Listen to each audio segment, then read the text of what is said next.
My name is Amara Johnson, and I've spent my entire life proving I belong in rooms where people assume I don't. The night everything changed started like any other high society event.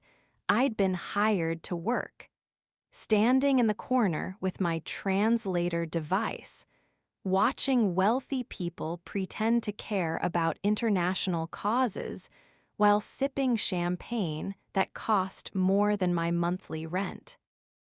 I was 23 years old, wearing a simple black dress that was professional enough to blend into the background, and I was invisible.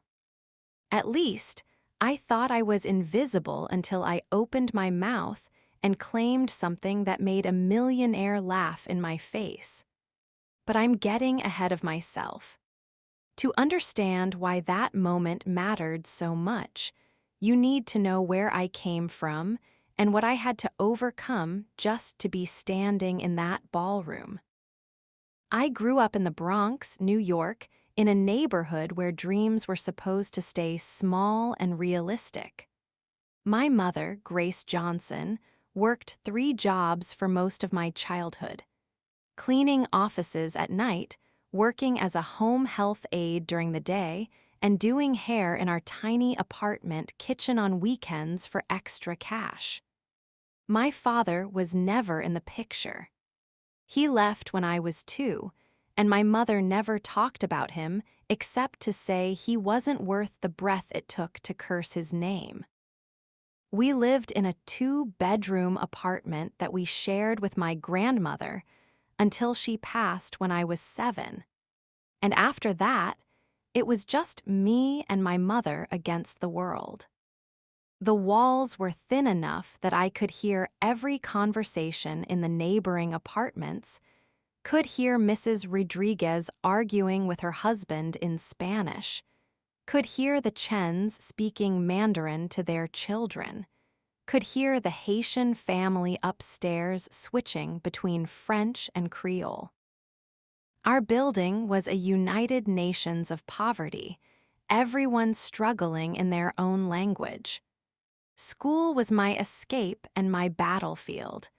I was bright, everyone told me so, tested into the gifted program in 2nd grade and stayed there through elementary school. But being smart in a poor neighborhood comes with its own complications. The other kids called me bougie and white girl because I liked to read and did my homework.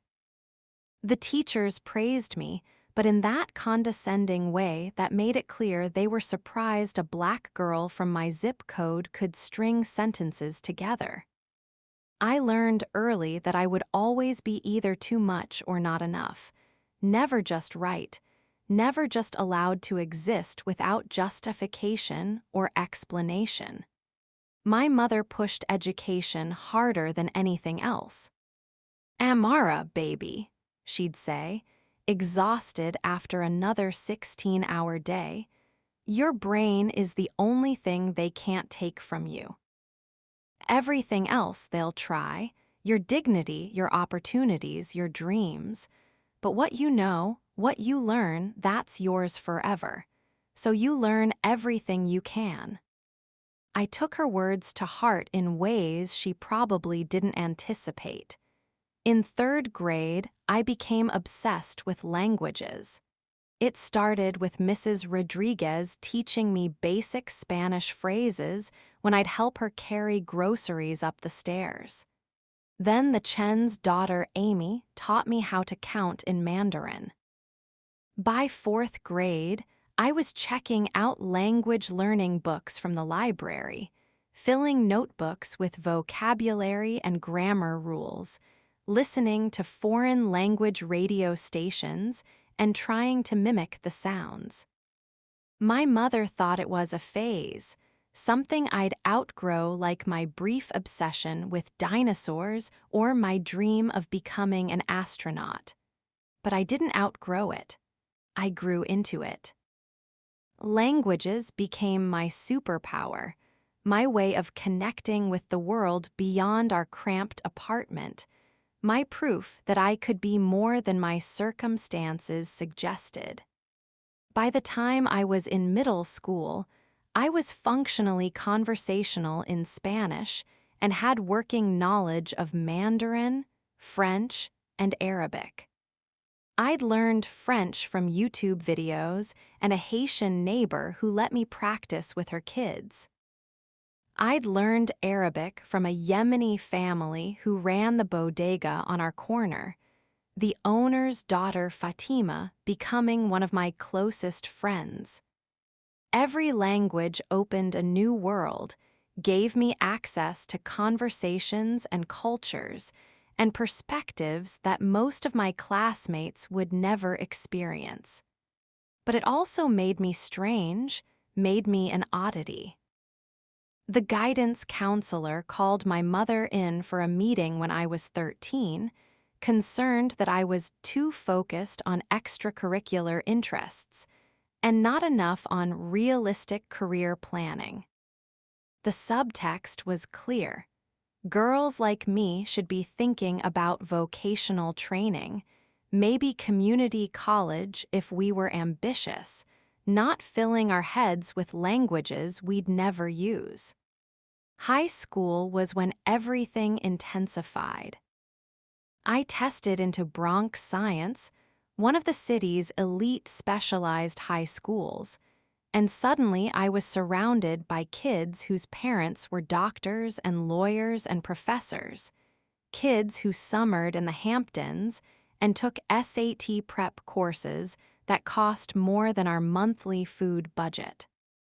I was one of maybe 20 Black students in my grade of 800, and I felt the difference every single day. The other students weren't overtly racist, mostly. They were just casually ignorant, making assumptions about where I lived and what my parents did, and whether I was there because of my merit or because of affirmative action. I heard the whispers, saw the surprised looks when I outperformed them on tests, felt the sting of being invited to study groups as the diversity token who could help them look progressive while they copied my notes. But I had my languages. By sophomore year, I'd added Russian and Portuguese to my repertoire, learning from online courses and language exchange apps where I'd video chat with native speakers around the world. My mother still didn't fully understand my obsession. "Baby, it's wonderful that you're smart," she'd say, "but how are you going to make money with all these languages? You need a real career, something stable." She wanted me to be a nurse or a teacher, something respectable and secure. She couldn't understand that languages weren't just a hobby for me. They were my identity, my bridge to a bigger world, my proof that I was exceptional. Senior year, I applied to colleges with the naive hope that my linguistic abilities would be my ticket out of poverty. I applied to Columbia, NYU, Barnard, all the prestigious schools in New York, plus a few safeties. My essays talked about growing up in a multilingual neighborhood, about how language was my way of breaking down barriers and building connections. I thought they were good essays, compelling even. The rejections started coming in February. Columbia, no. NYU, no. Barnard, no. The safeties accepted me, of course, but they couldn't offer enough financial aid to make attendance possible. My mother couldn't co-sign loans because her credit was destroyed from medical bills after my grandmother's death. I was looking at community college and a mountain of debt for what everyone kept telling me were impractical skills. Subscribe to our channel if you're already hooked by this story. We've got a twist coming that will blow your mind. Drop a comment below with your name and what city you're watching from. I want to build a community of people who understand what it's like to be underestimated. The summer after graduation, I was lost. Most of my Bronx science classmates were heading off to Ivy League schools or elite liberal arts colleges, posting excited photos about dorm shopping and orientation schedules. I was working at a Starbucks near Times Square, serving overpriced coffee to tourists while my coworkers, mostly other young people of color, talked about their own deferred dreams. My mother tried to be supportive, but I could see the resignation in her eyes. She'd hoped I'd be different, that my intelligence would be enough to break the cycle. But intelligence without resources is just potential without possibility. One day in late August, a woman came into the Starbucks speaking rapid Italian on her phone, clearly frustrated because she couldn't remember the English word for something she needed. I helped her in Italian, translating her request to my coworker, and then helping her find what she was looking for in the nearby shops. She was stunned, asked me where I'd learned Italian. I told her the truth. I'd taught myself using apps and YouTube videos and conversations with the Italian family who owned the pizzeria down from our apartment. She asked what I was doing working at Starbucks with skills like that. I gave her the short version. Couldn't afford college, needed to work, languages were just a hobby. She handed me a business card for a company called Global Speak Solutions, said they hired translators and interpreters, said I should apply. I almost threw the card away. Who was going to hire a teenager with no formal credentials, no college degree, just self-taught knowledge and a good ear for accents? But I had nothing to lose, so I applied online that night. The application required me to list all languages I spoke and rate my proficiency. I listed 9: English, Spanish, Mandarin, French, Arabic, Russian, Portuguese, Italian, and German. The German was my weakest, something I'd been working on for only about 6 months, but I could hold basic conversations and understand most written text. I rated myself honestly. Native in English, fluent in Spanish and French, advanced in Mandarin and Arabic, intermediate in Russian, Portuguese, and Italian, basic in German.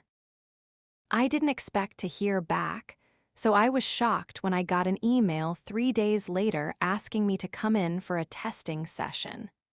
They wanted to verify my language abilities before moving forward.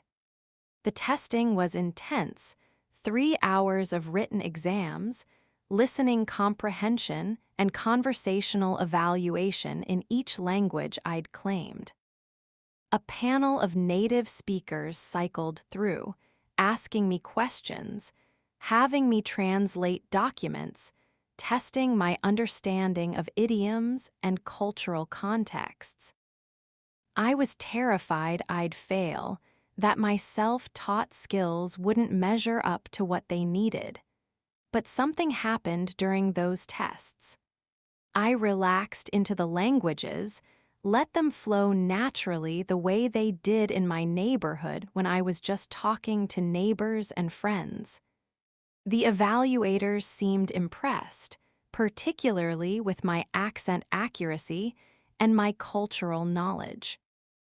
They offered me a position as a junior translator, starting with document translation and working my way up to interpretation if I proved capable.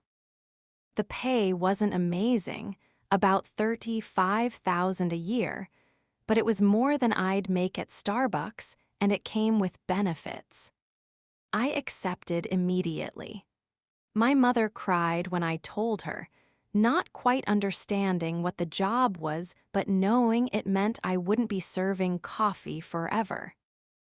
I started 2 weeks later, working in a small office in Midtown Manhattan, translating business documents, marketing materials, and technical manuals from various languages into English and vice versa. The work was challenging but satisfying. Finally, I was using my skills, getting paid for what I knew instead of what I could physically do. For the first year, I was happy. I was learning constantly, improving my weaker languages, adding Japanese and Korean through company-sponsored classes. I moved from document translation to phone interpretation, helping clients conduct business calls with international partners. I was good at it, got praise from supervisors, started building a reputation within the company as someone reliable who could handle complex assignments. But I was still invisible in a way that gnawed at me. The clients never saw me, only heard my voice on the phone. The credit for successful deals went to the business people I was facilitating, never to the interpreter making communication possible. I was essential but unacknowledged, valued but not respected. When I was 22, the company started sending interpreters to in-person events, business conferences, diplomatic meetings, cultural galas. These assignments paid significantly more and came with the possibility of tips and networking opportunities. I desperately wanted those assignments, but they kept going to other interpreters, mostly white women with college degrees and more professional presentation. My supervisor, a middle-aged white man named Gerald, told me I needed to develop more polish before I could represent the company at high-profile events. I asked what that meant. He said things like professional wardrobe and refined demeanor, and other coded language that basically meant I needed to seem less black, less Bronx, less myself. I went home that night and cried, angry tears of frustration at a system that kept moving the goalposts. I spoke 9 languages fluently, could switch between them seamlessly, had cultural knowledge that came from lived experience, not textbooks. But it wasn't enough because I didn't look right, didn't sound right when I spoke English with my natural accent, didn't fit their image of what a professional interpreter should be. My mother found me crying and asked what was wrong. When I told her, she got quiet for a long moment, then said, "Baby, you've got 2 choices. You can be mad about how unfair it is, or you can play their game long enough to change the rules. Get in the room first, then show them what you're really made of." So I played their game. I saved money and bought expensive professional clothes from consignment shops, learned to code switch my accent even more dramatically than I already did, practiced, refined demeanor in front of the mirror, until I could present myself as the kind of black woman white people found comfortable and non-threatening. It was exhausting, performing professionalism that was really just performed whiteness, but it worked. 6 months later, Gerald assigned me to my first in-person event, a small business conference at a hotel in Manhattan. I interpreted for a panel discussion between American investors and Chinese entrepreneurs. It went flawlessly. The clients were impressed, left positive feedback, specifically requested me for future assignments. More assignments followed. Corporate meetings, international delegations, cultural exchanges. I was finally getting the high-profile work I'd wanted, finally being seen and not just heard. But the visibility came with its own challenges. At every event, I faced the same microaggressions. People assuming I was catering staff before I introduced myself as the interpreter. People expressing surprise at my language abilities. People asking where I really learned to speak such difficult languages, as if growing up around native speakers in the Bronx wasn't valid education. I smiled through it all, performed gratitude for opportunities I'd earned, swallowed my anger and frustration because I needed the work, needed the money, needed to prove I belonged.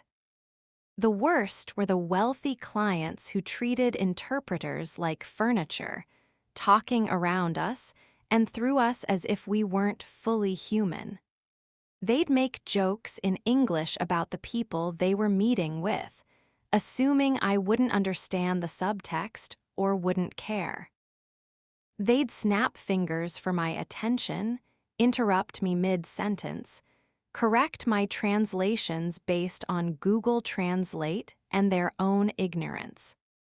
I learned to keep my face neutral, to deliver their words without editorial comment even when what they were saying was stupid or offensive, to be professional even when they were decidedly not.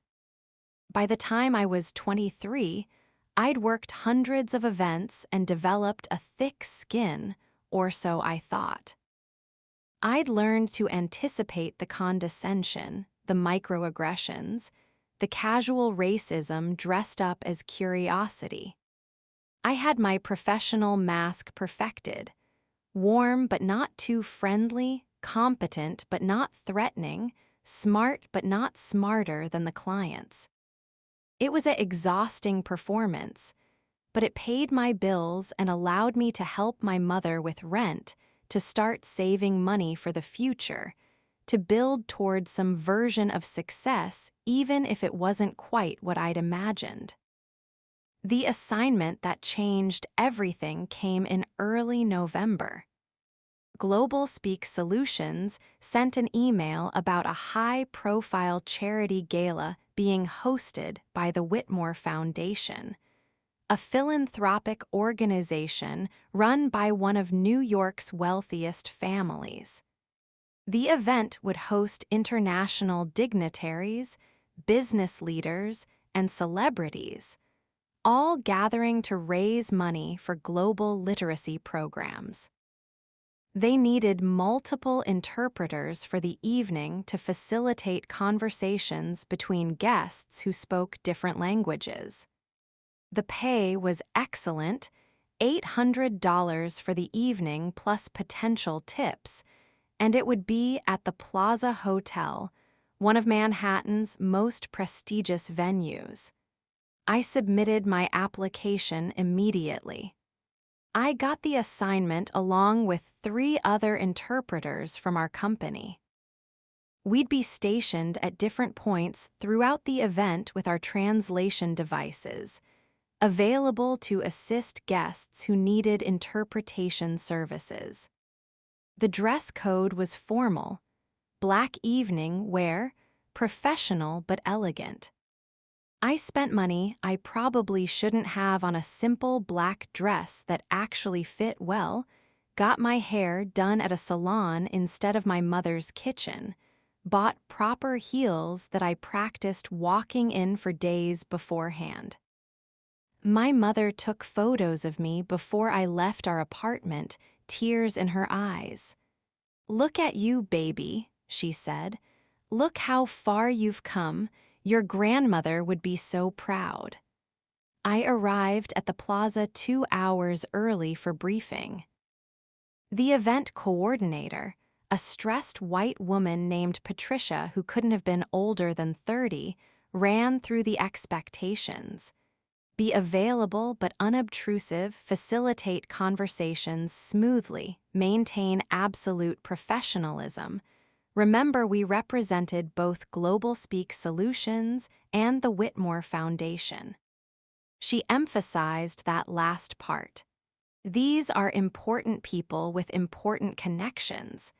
Impress them tonight and you'll get more high-profile work. Disappoint them and, well, you won't. The threat was clear. We were replaceable, expendable, only as valuable as our last successful interaction. The ballroom was stunning, everything you'd imagine from a Plaza Hotel gala. Crystal chandeliers, white tablecloths, elaborate flower arrangements, a stage with a podium for speeches. Guests began arriving around 7, and I took my position near the international delegation section with my translation device ready. The device was a sophisticated piece of technology, earpieces and a small handheld microphone that allowed real-time translation. I'd done dozens of events with similar equipment, but the plaza setting made everything feel more high stakes. For the first hour, I worked steadily. A Japanese businessman needed help conversing with American investors. A French dignitary wanted to discuss education policy with a senator. A Russian philanthropist needed translation for her conversation with the foundation director. I moved seamlessly between languages, my brain switching gears automatically, barely having to think about grammar or vocabulary. This was what I was good at, what I'd trained myself to do. In these moments, facilitating understanding between people who couldn't otherwise communicate, I felt valuable, necessary, seen. Then I met Richard Whitmore. He was the grandson of the foundation's founder, a venture capitalist in his mid-40s who'd made hundreds of millions in tech investments. He was everything you'd expect: tall, white, expensive suit, perfectly styled salt and pepper hair, the kind of confidence that comes from never having to prove you belong anywhere. He approached my station with a group of business associates, speaking loudly about a deal he just closed with a Chinese tech company. I wasn't eavesdropping, but he was talking loud enough that everyone within 20 feet could hear him. "The thing about doing business in China," he said, his voice dripping with condescension, "is you have to remember they're always trying to cheat you. It's cultural. They'll smile and bow and agree to everything, then turn around and steal your intellectual property. You need a good translator to catch all the things they're not saying." I felt my jaw tight, but kept my face neutral. This was standard racist nonsense from people who thought their wealth gave them permission to generalize about entire countries. I'd heard worse. One of his associates, a younger man who seemed uncomfortable with the conversation, noticed me and said, "Richard, there's an interpreter right here if you need one." Richard turned and looked at me for the first time, his eyes scanning me from head to toe in a way that made my skin crawl. His expression was dismissive, already categorizing and discarding me as irrelevant. "Oh, do you work for the hotel?" he asked, as if interpreters were the same as waitstaff. Before I could correct him, he continued, "We're fine for now, but if we need anything, I'll flag you down."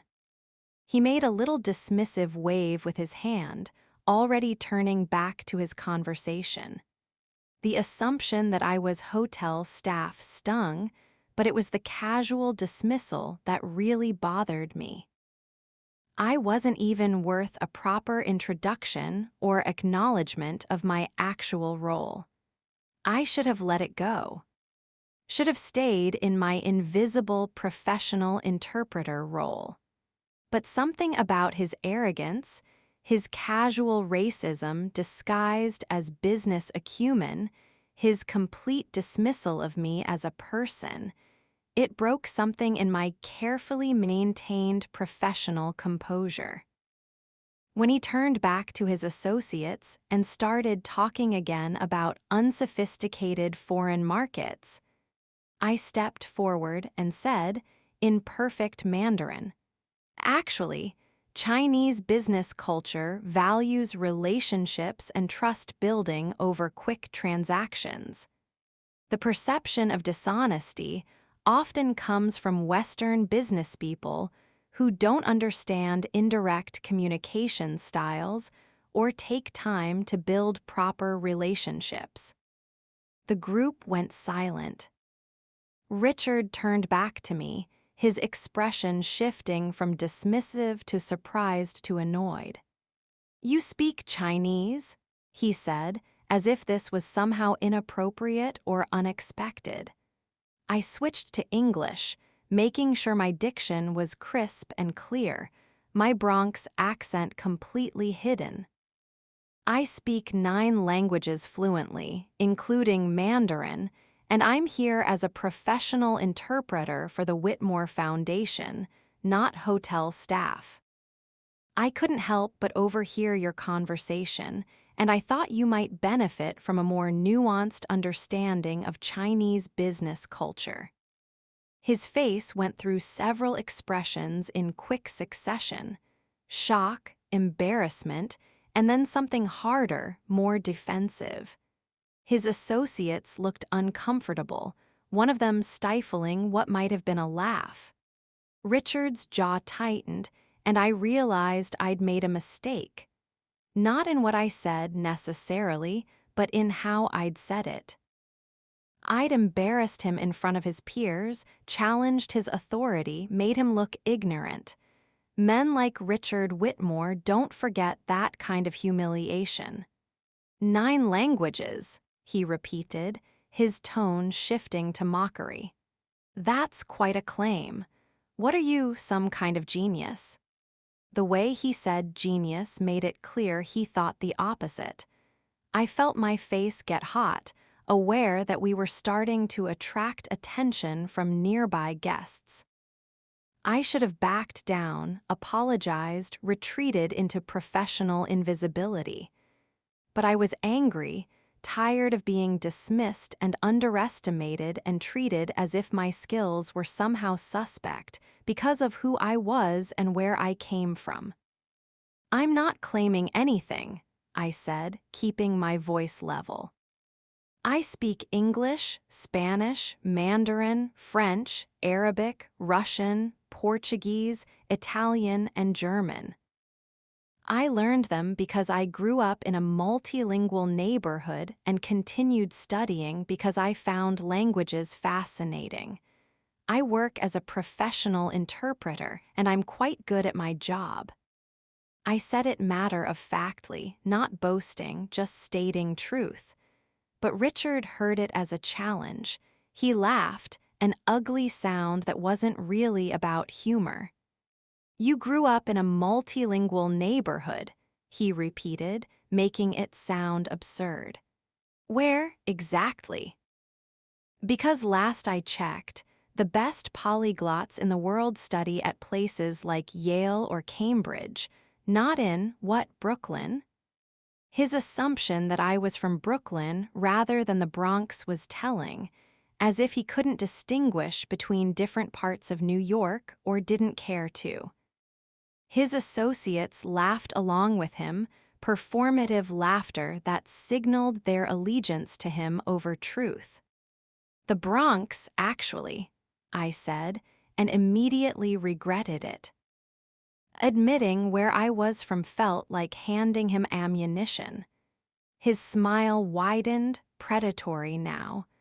"The Bronx," he said, shaking his head as if this explained everything. "So you picked up some street Spanish and think you're a linguist.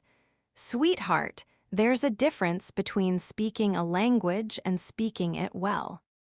I've worked with real interpreters, people with master's degrees from Georgetown, people who studied at the Sorbonne." No offense, but picking up phrases from your neighbors isn't the same as actual fluency. The condescension in his voice, the casual way he dismissed years of study and practice, the sweetheart that reduced me to a child or a woman he could patronize, all of it hit me like a physical blow. I felt tears threatening and hated myself for it, hated that he could get under my skin, hated that I cared what this arrogant man thought. I have certifications, I said, hearing the defensiveness in my own voice and hating that too. I've worked hundreds of assignments. I didn't just pick up phrases. I studied grammar and syntax and cultural context. I can read, write, and speak at professional levels. Richard's expression shifted to something like pity, which was somehow worse than mockery. "Look," he said, his tone now that of an adult explaining reality to a naive child, "I'm sure you're very proud of yourself for learning some languages. That's admirable, really. But let's be honest about what we're talking about here. Real fluency requires immersion, formal education, years of dedicated study with expert teachers. You can't just teach yourself from YouTube videos and expect to compete with people who have invested real time and money into language acquisition. It's cute that you tried, but claiming 9 languages when you probably have basic conversational skills in a few is just, well, it's embarrassing for you. If you're watching this and you've ever been dismissed or underestimated because of where you came from, subscribe to our channel. This story is for you. Drop a comment with your name and city. Let's build a community of people who refuse to accept other people's limitations on our potential. The humiliation was crushing. Around us, other guests were definitely listening now, some with sympathetic expressions, others with barely concealed amusement. I was making a scene at a high-profile event, arguing with one of the most important people in the room, proving every negative stereotype about young people of color being unprofessional and out of their depth. I should have apologized, should have retreated, should have disappeared into the crowd, and spent the rest of the evening trying to salvage my reputation. But something in me refused to back down, refused to accept his dismissal, refused to let him define my worth based on his ignorance and prejudice. "Test me," I said, the words coming out before I'd fully thought them through. "If you think I'm lying or exaggerating, test me. Ask me something in any of those 9 languages. Have one of your international guests test me. Call someone who speaks a language I claim to know. I'll prove it." The challenge hung in the air between us. Richard's expression showed he hadn't expected me to push back, hadn't expected me to offer verification. His associates looked fascinated now, smelling drama, wondering how their boss would respond to being challenged by a young black woman who was supposed to be invisible service staff. Richard's smile was shark-like. "You want me to test you," he said slowly. "Fine, let's make this interesting. If you can actually demonstrate fluency in, let's say, 5 of your claimed 9 languages, I'll make a donation to whatever charity you want. $10,000. But when you fail, and you will fail, you admit you were exaggerating your abilities and you leave. Deal?" The trap was obvious, but I was too angry and humiliated to care. I nodded. "Deal." What happened next would have been comical if it weren't so mortifying. Richard called over guests from different countries, explained that this young woman claimed to speak 9 languages and he was testing her claim. Some people seemed uncomfortable with the spectacle, others intrigued. A Japanese businessman was first. He spoke to me in Japanese, asking about my background and how I'd learned the language.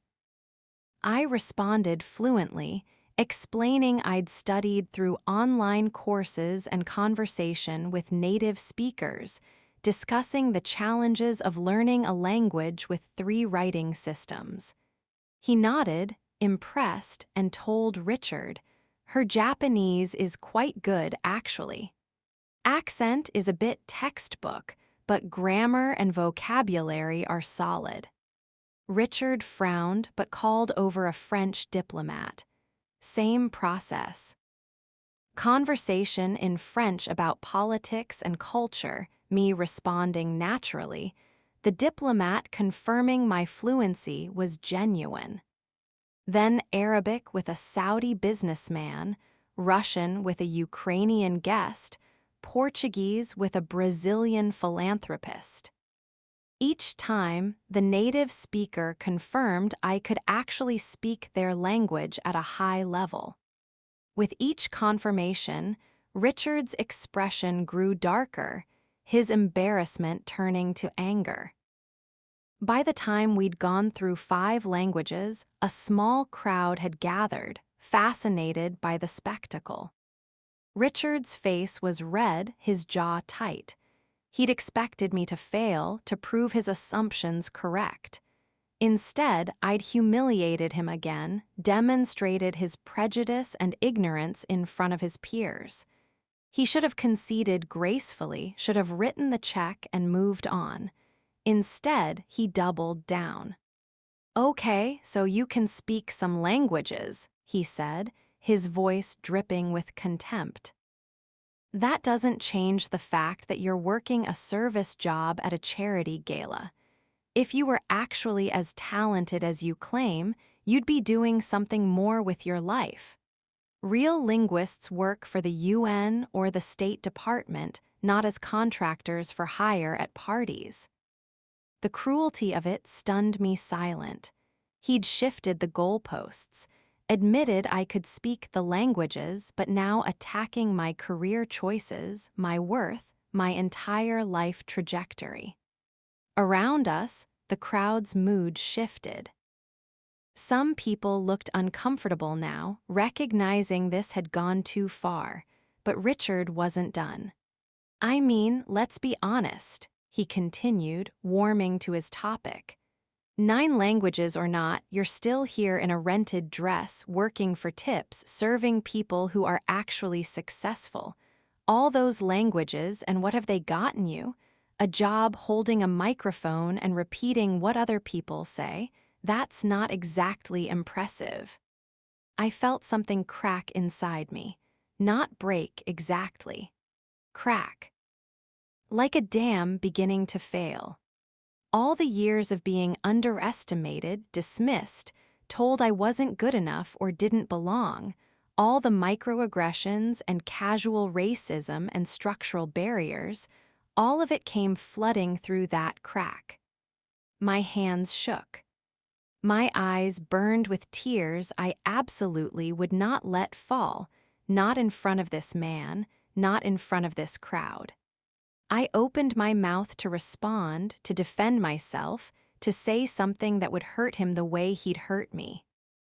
But before I could speak, a voice cut through the tension. "Richard, that's quite enough." An older woman, probably in her 70s, had emerged from the crowd. She was elegantly dressed, silver hair pulled back, the kind of refined appearance that spoke of old money and real class. I didn't recognize her, but Richard clearly did. His entire demeanor changed, the arrogance deflating slightly. "Mrs. Whitmore," he said, and I realized this must be his grandmother, the foundation's founder. She cut him off with a raised hand. "You were being unnecessarily cruel to a young woman who is working at our event." I heard the entire exchange, Richard. You made assumptions, she corrected you tested her and she proved you wrong, and instead of admitting your error, you attacked her personally. That's not how we conduct ourselves, and it's certainly not how you represent this foundation. Eleanor Whitmore was a force of nature disguised as a refined, elderly woman. She stood barely 5 feet tall, but the way she carried herself made her seem much larger. Richard, this man who'd been so arrogant and dismissive moments before, now looked like a child being scolded by a parent. The crowd around us had grown, drawn by the drama, and you could feel the shift in energy as Mrs. Whitmore took control of the situation. She turned to me, her blue eyes sharp and assessing, but not unkind. "What's your name, dear?" she asked, her voice carrying the kind of authority that came from decades of commanding rooms full of powerful people. "Amara Johnson, ma'am," I managed, my voice shaking slightly. I was still processing the whiplash of emotions, still trying to regain my composure after Richard's attack.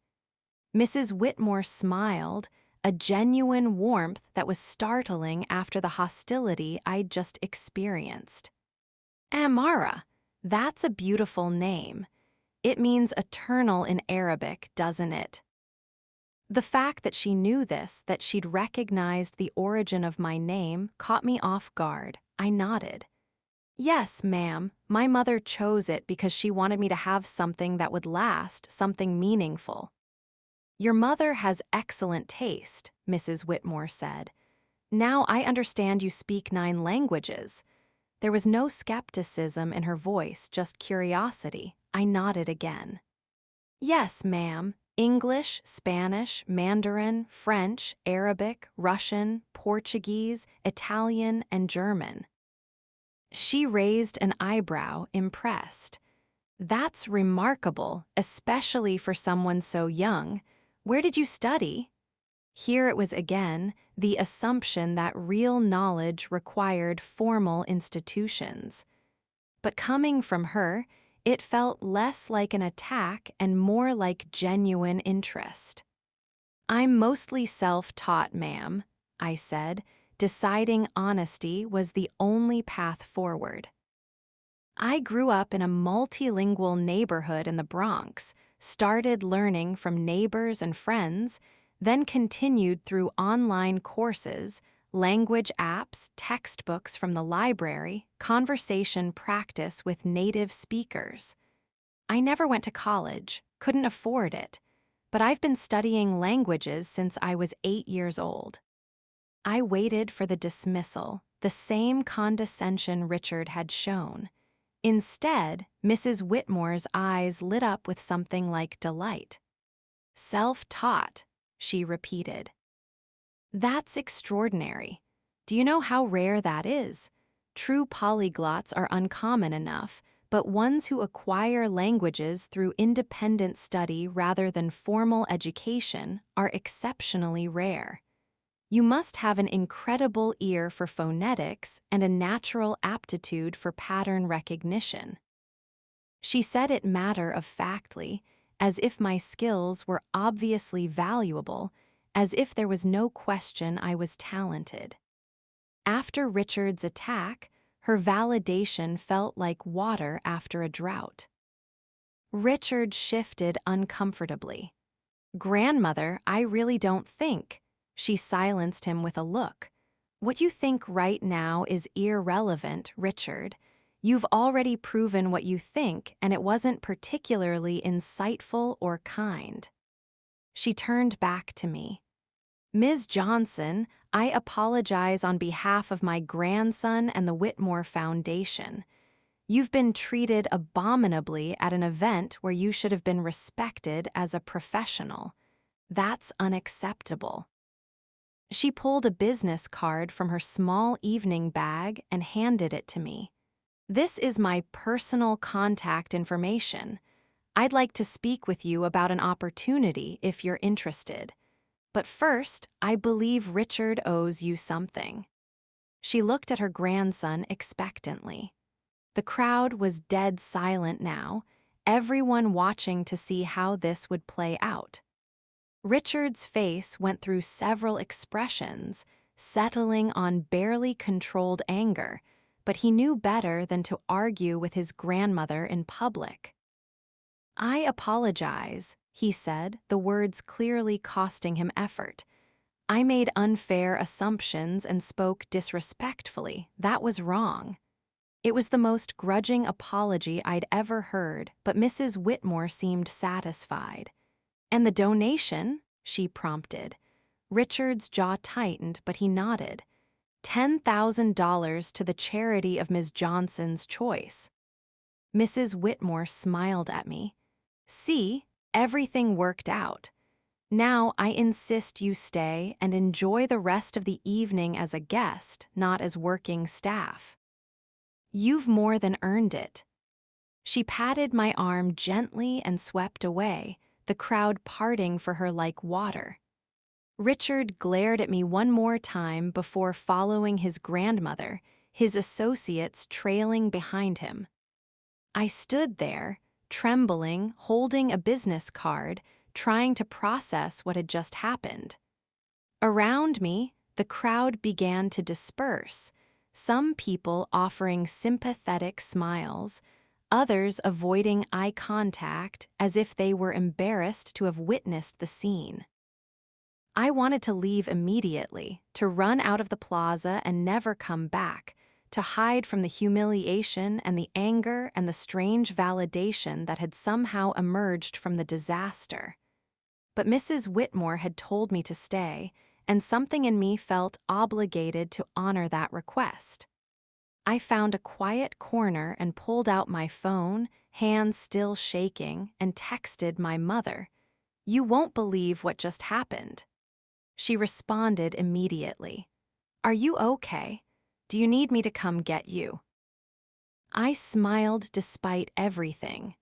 My mother, who worked 3 jobs and could barely afford subway fare, offering to drop everything and come to the Plaza Hotel. "I'm okay," I texted back. "I'll explain everything when I get home. I love you." The rest of the evening passed in a blur. I tried to focus on my work, but word had spread about the confrontation, and I kept getting looks from other guests, interpreters, staff. Some were sympathetic, others judgmental, as if I'd caused a scene and disrupted the elegant atmosphere. Patricia, the event coordinator, pulled me aside during a break, her expression tight. "What happened with Richard Whitmore?" she asked, and I could hear the accusation in her voice even though she was trying to sound neutral. I gave her the abbreviated version, explained that he'd made assumptions, I'd corrected him, things had escalated. Patricia's lips pressed into a thin line. "Amara, I need you to understand something. Richard Whitmore is on the board of directors for multiple organizations that hire our company. The Whitmore Foundation brings us significant business. Whatever happened tonight, however justified you think you were in correcting him, you've potentially damaged our relationship with a major client."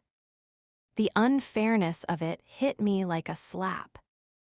I'd been insulted and demeaned, had proven my skills beyond any doubt, and somehow I was the problem because I'd embarrassed a powerful man who'd been wrong. "He called me a liar," I said, trying to keep my voice level. "He dismissed my abilities based on assumptions about where I'm from and what I look like. He was rude and condescending and racist. Was I supposed to just accept that?" Patricia sighed, a sound full of exasperation and impatience. "Amara, I understand you're upset. But in this industry, the client is always right, even when they're wrong, especially when they're wealthy and connected. You should have found me or another supervisor to handle the situation. Instead, you made a scene in front of important people." I felt tears threatening again, angry tears this time. So I'm supposed to let clients be racist and disrespectful because they have money and connections. That's the lesson here. Patricia's expression softened slightly, but her words didn't. The lesson is that you need to decide whether you want a career in this field. If you do, you need to learn when to stand up for yourself and when to be strategic. Tonight wasn't strategic. I'm not saying you'll be fired, but don't be surprised if you don't get assigned to high-profile events for a while. We need to let this blow over. After Patricia walked away, I seriously considered leaving right then. Just walking out of the plaza and never coming back to any of these events, finding a different career, accepting that maybe I didn't belong in these spaces after all. But then I thought about my mother, about the card in my purse from Millionaire Whitmore, about the fact that I'd proven Richard wrong in front of everyone, about the dignity in refusing to be dismissed. I stayed through the end of the event, did my job professionally, and left with my head high even though inside I felt small and defeated. When I got home to the Bronx around midnight, my mother was waiting up, still in her home health aide scrubs, exhausted but determined to hear what happened. I told her everything, the whole story from Richard's initial dismissal to Millionaire Whitmore's intervention to Patricia's warning about my career. My mother listened without interrupting, her face going through a range of expressions: anger at Richard, pride in my response, concern about the consequences. When I finished, she pulled me into a hug and I finally let myself cry, all the emotions I'd been holding back all evening flooding out. "Baby girl," she said, holding me tight, "you did the right thing. I know it doesn't feel like it right now. I know you're scared about your job and your future. But you stood up for yourself, you proved your worth, and you didn't let that man make you small. That matters more than any job." She pulled back and looked at me seriously. "But you also need to be smart about what comes next. This Millionaire Whitmore woman gave you her card for a reason. Call her. See what she wants. Maybe this disaster turns into an opportunity." I looked at the business card, elegant cream cardstock with embossed lettering. Millionaire Whitmore, founder and president, the Whitmore Foundation. A phone number and email address, nothing else. It seemed impossible that a woman of her stature, from that world of wealth and privilege, would actually want to help someone like me. But my mother was right. I had nothing to lose by finding out. I sent an email that night, polite and professional, thanking Mrs. Whitmore for her intervention and expressing interest in learning more about the opportunity she'd mentioned. Subscribe if you're still with me. The twist is coming, and it's going to change everything you think you know about this story. Drop your name and city in the comments. I didn't expect to hear back quickly, if at all. Wealthy people like Millionaire Whitmore probably got hundreds of emails a day, and I was nobody, just a girl from the Bronx who'd had a public confrontation with her grandson. But the next morning, I got a response. "Dear Ms. Johnson, thank you for your email. I'm so glad you reached out. Would you be available to meet for lunch this week? I have a proposition that I think will interest you. Please let me know your availability. Warmly, Millionaire Whitmore." I stared at the email in disbelief. Millionaire Whitmore wanted to have lunch with me, wanted to discuss a proposition. I checked my work schedule, found a day I had off, and replied with my availability. We arranged to meet on Thursday at a restaurant in Midtown, a place called Le Bernardin that I had to Google because I'd never heard of it. The search results told me it was a 3-Michelin-star French seafood restaurant, one of the finest in New York, with tasting menus that started at $200 per person. I felt sick.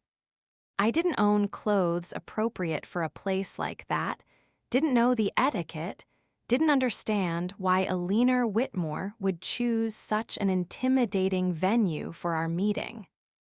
I told my mother about the lunch invitation, and she went into action mode. She called in a favor with one of her clients, an elderly woman who'd been a buyer for a department store before retiring, who had a closet full of designer clothes she never wore anymore. The woman let me borrow a conservative navy dress and matching blazer that actually fit. My mother took me to get my hair done professionally, insisted on paying even though I protested. "You're meeting with a woman who could change your life," she said.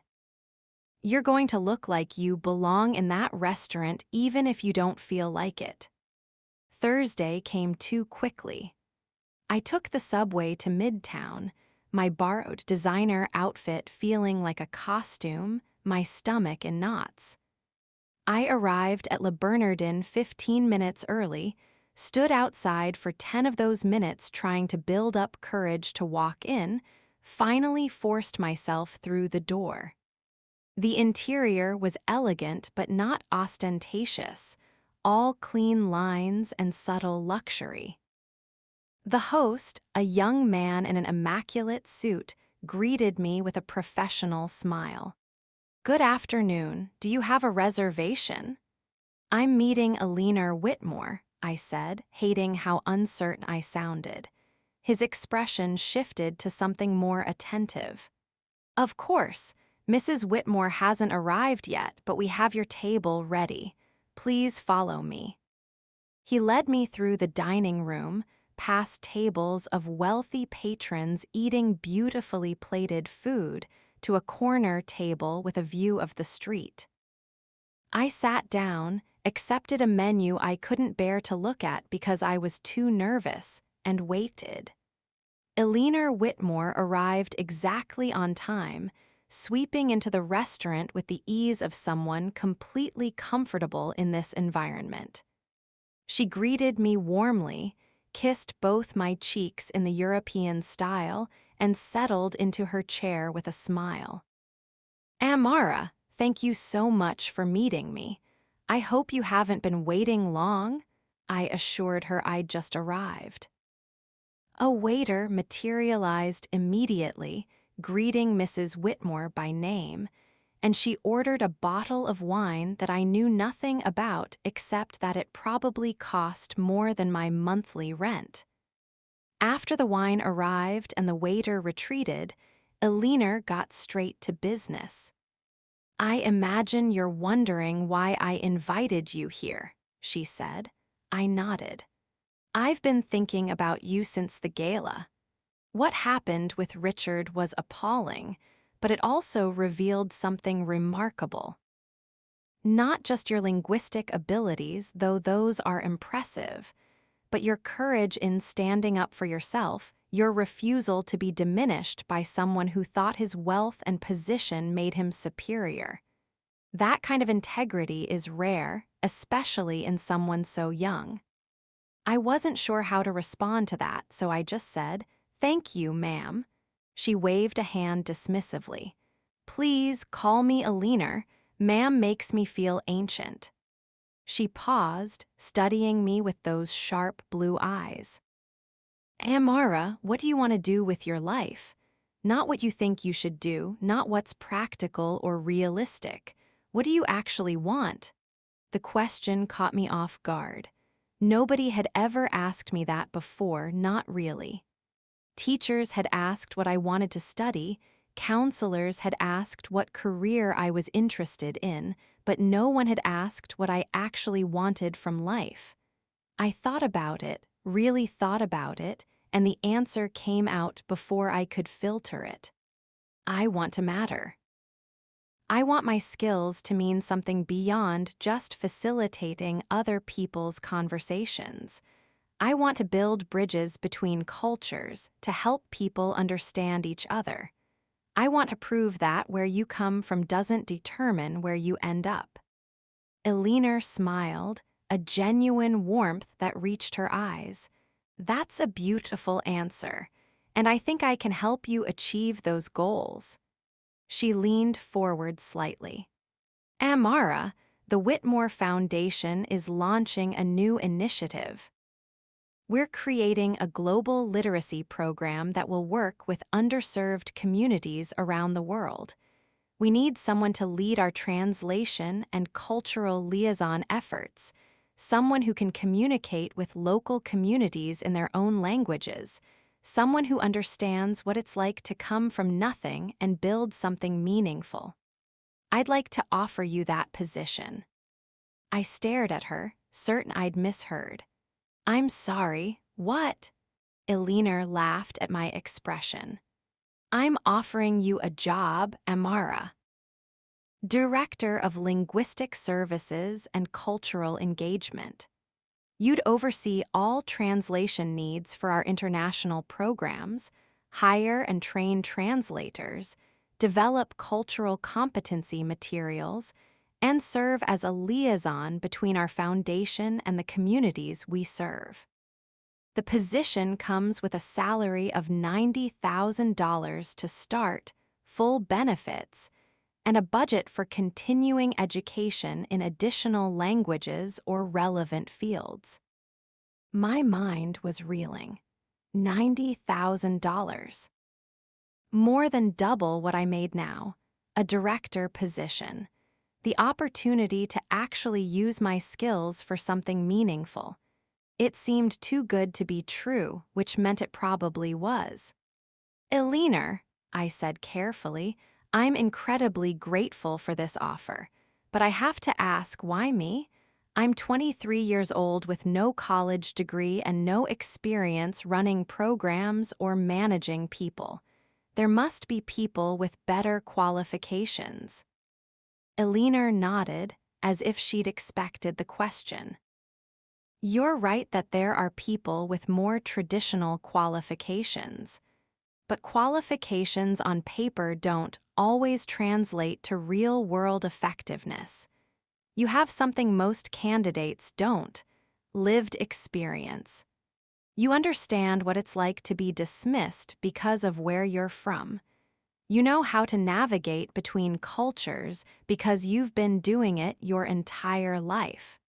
You're resourceful, determined, and you've proven you can acquire complex skills independently.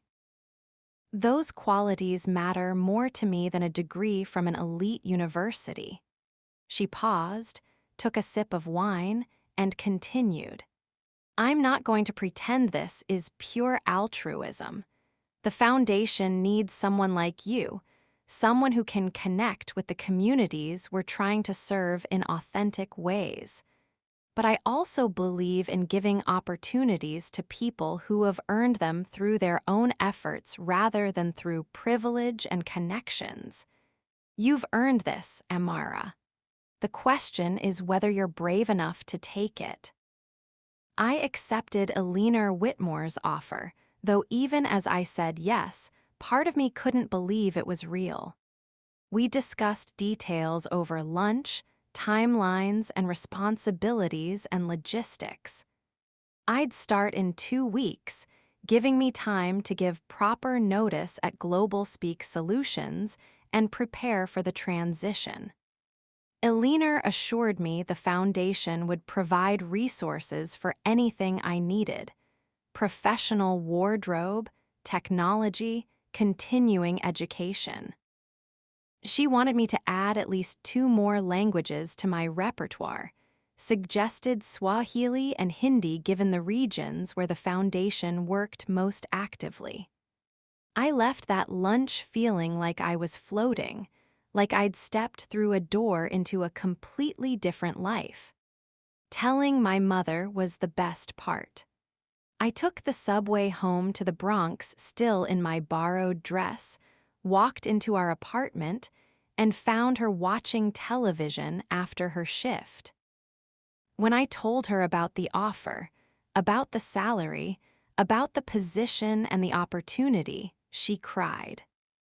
Real tears of joy and pride and relief, because finally, her daughter's intelligence and hard work were being recognized and rewarded in meaningful ways. We stayed up late that night talking about what this would mean, how my life would change, whether I should move to a better apartment or stay in the Bronx to save money, how we could help my mother cut back on her jobs, all the possibilities that $90,000 a year opened up. Giving notice at Global Speak Solutions was less satisfying than I'd hoped. Gerald, my supervisor, seemed more annoyed than anything, complained about having to find a replacement and train someone new. Patricia pulled me aside to warn me I was making a mistake, that working directly for a foundation was risky, that Richard Whitmore would make my life difficult. He has a long memory and doesn't forgive people who embarrass him, she said. I thanked her for her concern, but told her I was taking the opportunity anyway. Her expression made clear she thought I was naive and would regret it. My last day at Global Speak was a Friday. I cleaned out my desk, said goodbye to the few coworkers I'd connected with, and walked out feeling lighter than I had in years. The weekend before starting my new position, I went shopping for professional clothes with money I'd saved, bought a new laptop because my old one was barely functional, and started studying Swahili using language apps and online resources. Eleanor had sent me materials about the Foundation's current projects, information about the communities we'd be serving, context I needed to understand the scope of the work. I read everything obsessively, determined to prove I deserved this opportunity. Monday morning, I showed up at the Whitmore Foundation's offices in a renovated building near Union Square. The space was beautiful, all natural light and modern furniture and artwork from around the world. I was introduced to the staff, about 30 people working on various initiatives, and shown to my office. My office. A real office with a door and a window and a desk with my name on a placard. Amara Johnson, Director of Linguistic Services and Cultural Engagement. I sat in my chair and had to fight back tears, overwhelmed by the unreality of it all. The first few weeks were intense. I was learning the Foundation's systems and culture, meeting with team leaders from different programs, assessing current translation needs, and developing plans for expansion. Eleanor had been right about my lack of management experience being a challenge. I'd never supervised anyone before, never developed budgets or strategic plans, never navigated organizational politics. But I was a fast learner, and Eleanor was patient, meeting with me weekly to provide guidance and answer questions.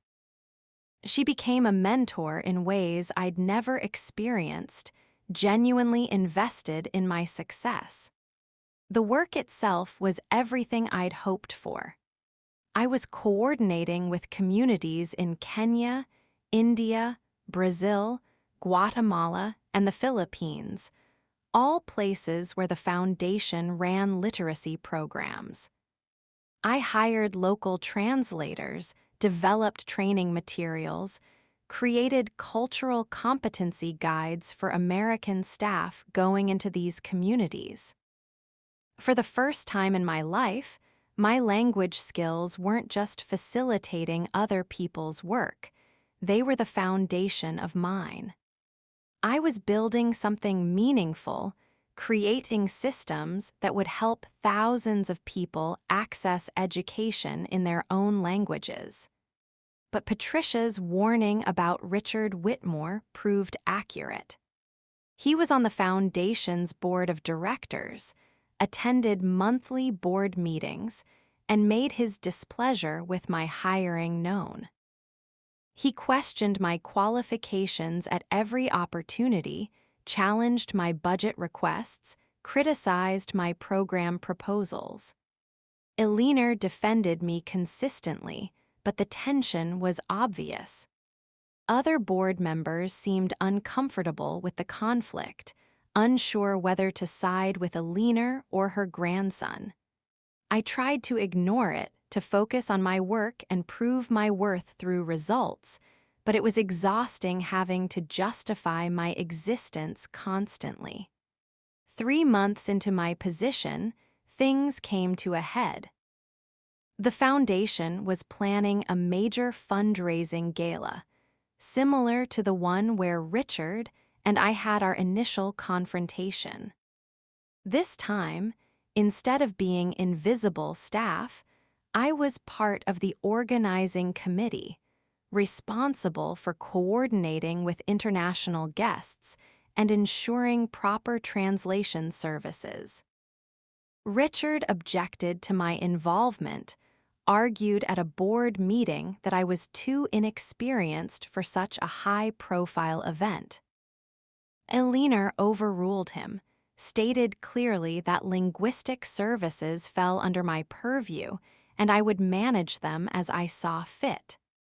The gala was scheduled for mid-March, a spring fundraiser to support expansion of our literacy programs. We were expecting over 500 guests, including diplomats, celebrities, business leaders, and representatives from the communities we served. It was the Foundation's largest event of the year, with goals to raise over $2 million.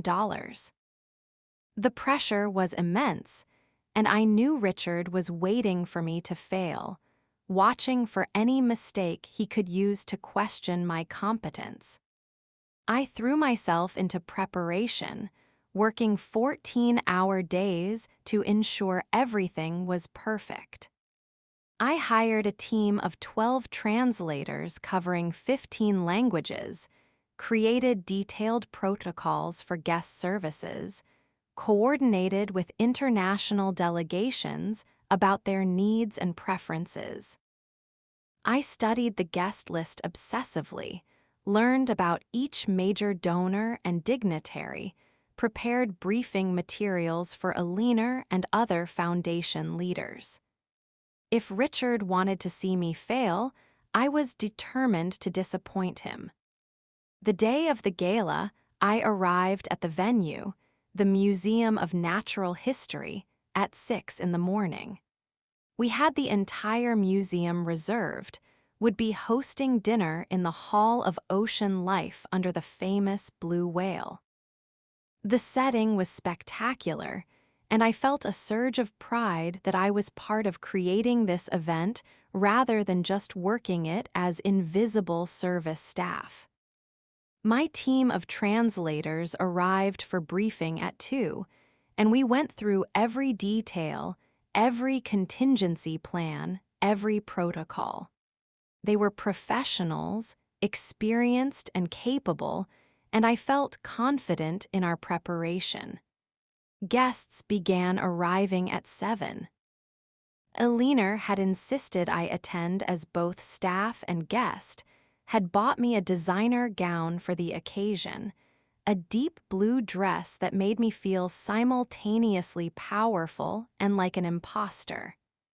I moved through the crowd managing my translation team, ensuring international guests were being properly served, troubleshooting issues as they arose. Everything was going smoothly, almost too smoothly. Then, around 8:30, disaster struck. One of our international guests, a high-ranking diplomat from Japan who was considering a major donation, arrived with a personal translator who immediately clashed with our assigned interpreter. There was confusion about protocols, about who would translate what, about whether the Foundation's interpreter or the diplomat's personal translator had priority. The situation was escalating, the diplomat growing frustrated, and I could see Richard across the room watching with barely concealed satisfaction. I stepped in, smoothly switching to Japanese, introducing myself to the diplomat and his translator. I explained the situation, acknowledged the confusion, and proposed a solution. Both translators would work together, with the personal translator handling private conversations and our interpreter managing the diplomat's public interactions and speeches. The diplomat's translator was skeptical, but I continued in Japanese, demonstrating my fluency and cultural knowledge, discussing Japanese business etiquette and the importance of maintaining face in professional settings. The diplomat was impressed, commented on my excellent accent and cultural sensitivity, and agreed to the compromise. Crisis averted. But as I walked away from the interaction, I saw Richard approaching, his expression thunderous. "We need to talk," he said, grabbing my elbow and steering me toward a quiet corner. I pulled my arm free, maintaining professional composure even though I wanted to snap at him for the physical contact. "Is there a problem?" I asked coolly. His jaw was tight, anger radiating from him. "You directly contradicted our interpreter in front of a major donor. That's unacceptable. You made us look disorganized and unprofessional." I took a breath, counted to 3, and responded with careful neutrality. There was a misunderstanding about protocol. I resolved it by proposing a compromise that satisfied all parties. The diplomat is happy, both translators are clear on their roles, and we avoided a situation that could have cost us a significant donation. That's literally my job, Richard. Managing linguistic services and ensuring smooth communication with international guests. He leaned closer, voice low and venomous. "Your job is whatever I say it is. You're here because my grandmother has some misguided soft spot for hard luck cases. But don't think for a second that your ghetto education and street smarts make you qualified for this position. You're in over your head, and eventually everyone will see it, including a leaner." The racism in his words was barely coded, the contempt obvious. I felt my carefully maintained composure starting to crack. "I'm going to walk away now," I said, keeping my voice steady, "before one of us says something we can't take back. Excuse me." I turned and walked toward the bathrooms, needing space to calm down before I did something that would validate every negative assumption Richard had about me. But he followed, grabbing my arm again. "We're not done talking," he said. I whirled on him, and months of restrained anger came flooding out. "Don't you ever grab me again," I said, my voice sharp enough to cut. "I don't care who you are or what your last name is. You don't touch me without permission, and you don't talk to me like I'm beneath you. I've earned my position here through my skills and my work, not through family connections or inherited wealth. Everything you've ever achieved was handed to you. Everything I've achieved, I've fought for. So don't you dare talk to me about being qualified." Subscribe to our channel if you're feeling this story. The twist is coming that will change everything. Drop your name and city in the comments. The words hung between us in the suddenly quiet corridor. I'd crossed a line, and I knew it. You didn't talk to board members like that, especially not the founder's grandson, especially not at the foundation's biggest fundraiser of the year. Richard's face went through several shades of red, his hands clenched into fists. "You just ended your career," he said quietly. "I'm going to personally ensure you're terminated. I'll talk to the board, talk to my grandmother, make sure everyone knows how unprofessional and insubordinate you are. Enjoy the rest of your evening, because it's your last one at this foundation." He walked away, leaving me standing alone in the corridor, shaking with adrenaline and fear and anger. I defended myself, refused to accept his abuse, and it was going to cost me everything. The job, the salary, the opportunity to do meaningful work, all of it gone because I couldn't keep my mouth shut and my head down. I wanted to leave right then, to run out of the museum and never come back. But I had responsibilities, had translators relying on my coordination, had guests who needed services. So I swallowed my fear, fixed my makeup in the bathroom, and went back to work. The rest of the evening passed in a haze. I managed my team, ensured everything ran smoothly, smiled, and was professional even though inside I was screaming. The event was a massive success, raised over $2.3 million, received glowing coverage in the press. But I knew it didn't matter. Richard would make good on his threat, would have me fired, and all my work would be erased as if I'd never been there. I didn't sleep that night. I lay in my bed in my still modest apartment in the Bronx, staring at the ceiling, replaying the confrontation with Richard over and over, wondering if I could have handled it differently, knowing I probably couldn't have. My mother, who I'd told about the argument, tried to comfort me. "Baby, if they fire you for standing up to a bully, then that's not a place you want to work anyway," she said. But we both knew the reality. I needed this job. We'd already made plans based on my salary.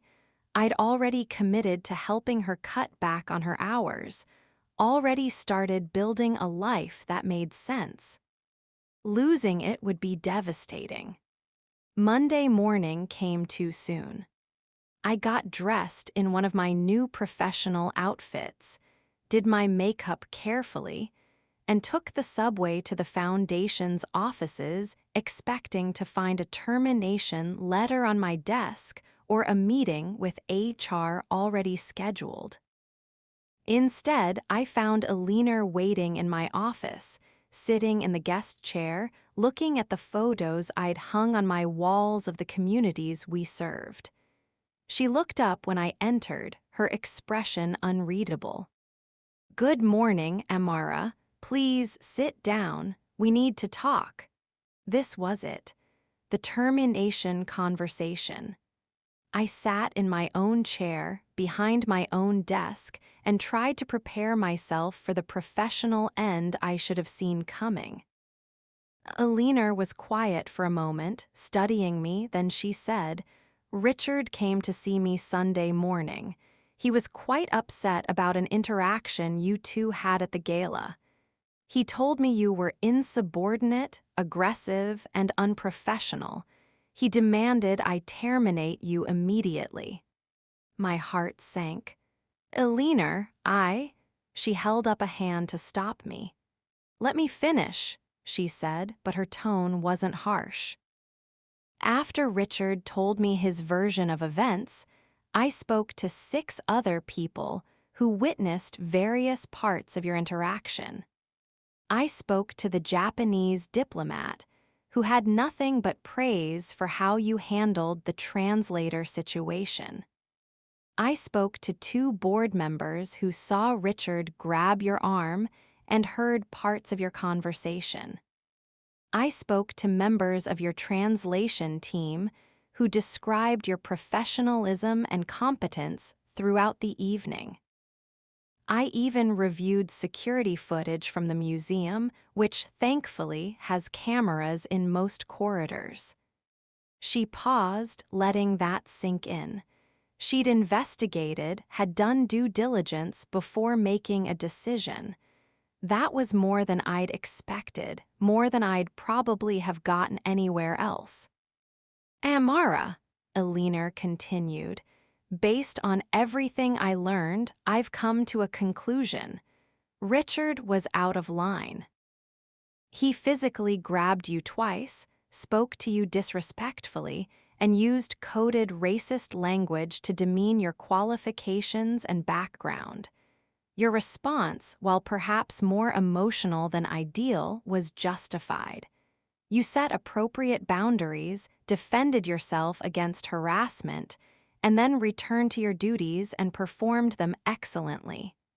Under the circumstances, I find no cause for termination.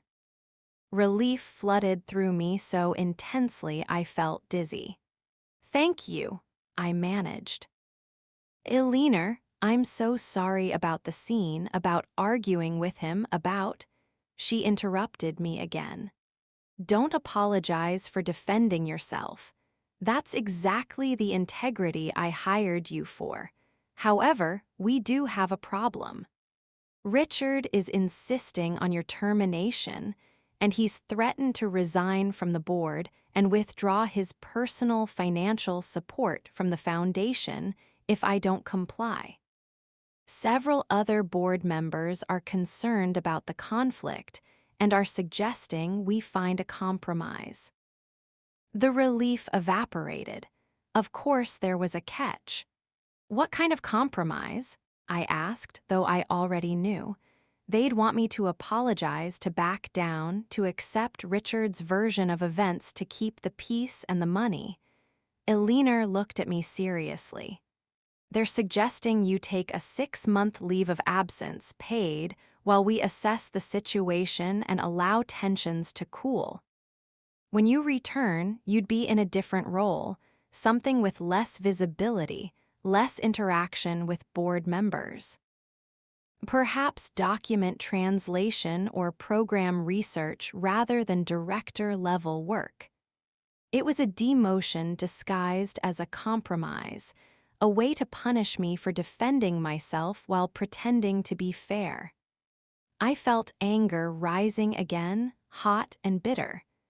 And if I refuse the compromise, Eleanor sighed, then the board will likely vote to terminate you, overriding my authority as president. They have that power, and Richard has the votes. He's calling in favors, making promises, doing whatever it takes to win. I can fight for you, but I'm not certain I can win. I sat there processing this, trying to understand the game being played, the politics and power dynamics at work. Finally, I said, "What do you think I should do?" Eleanor leaned forward, and I saw something in her eyes I hadn't expected. Respect, and maybe even admiration. I think you should refuse the compromise. I think you should fight. And I think you should trust that sometimes doing the right thing leads to unexpected places. The cryptic advice didn't make sense, but something in her tone made me trust it. Okay, I said. I refuse the compromise. If the board wants to fire me, they'll have to vote to do it officially. I'm not going to make it easy by accepting a face-saving leave of absence. Eleanor smiled, and it was fierce. Good. The board meeting is Wednesday. I suggest you prepare remarks because you're going to address them directly. I'm invoking your right as the subject of a termination vote to speak in your own defense. Use that opportunity wisely. The next 2 days were a blur of preparation. I wrote and rewrote remarks, trying to balance honesty with professionalism, defending myself without attacking Richard, making clear I wouldn't accept being punished for his bad behavior. I practiced in front of my mother, who gave me feedback and encouragement. I reached out to contacts I'd made in the international communities we served, asked them to write letters of support if they were willing.